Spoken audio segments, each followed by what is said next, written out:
I think we've all gotten used to Spinosaurus unlocking a new form every time we turn around, so let's preface this video by admitting that it's only a matter of time before Ultra Instinct Spino is actually a thing. With that said, let's take the information we do have and calculate the size limit of Spinosaurus.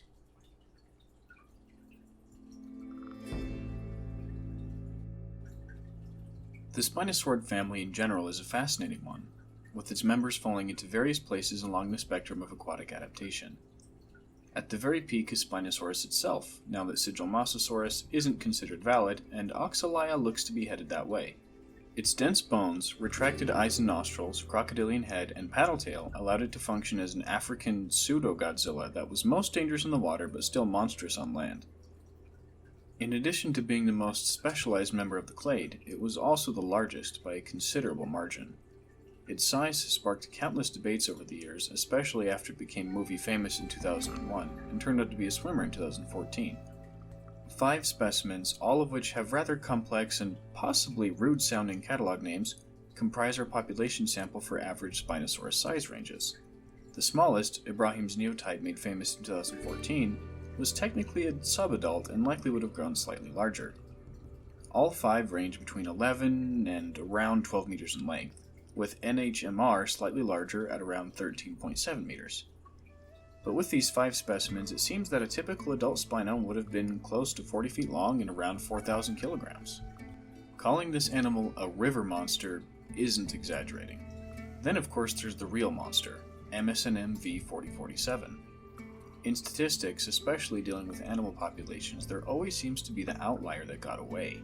This outlier in particular was a 14.4 meter behemoth, the longest theropod known to science.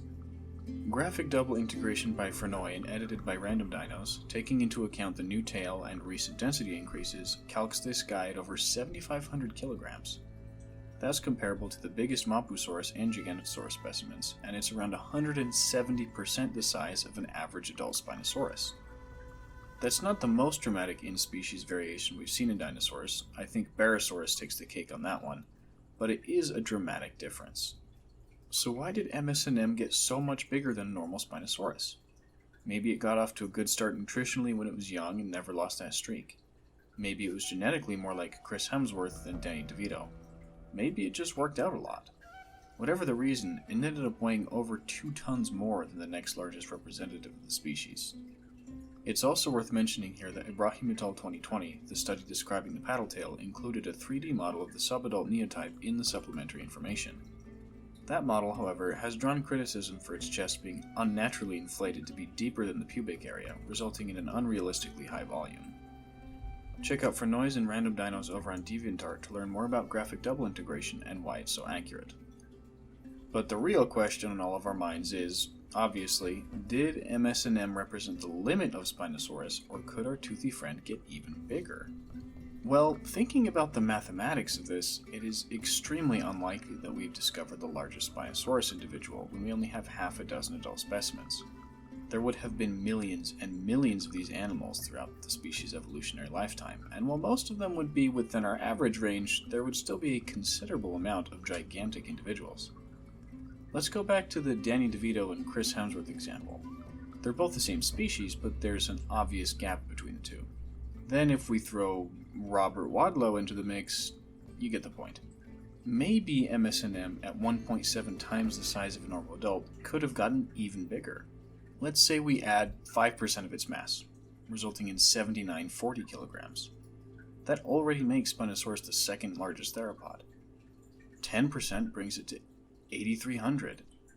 And if we go on a limb with 20%, you've got a 9-ton Spino on your hands. Maybe more than doubling the mass of a normal adult is too much. Or maybe not.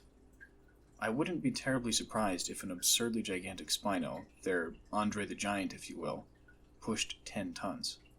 With the way that new information on this animal is always being uncovered, that's well within the realm of possibility. And when we do learn more, be sure to check out the video about it here with the Vividen.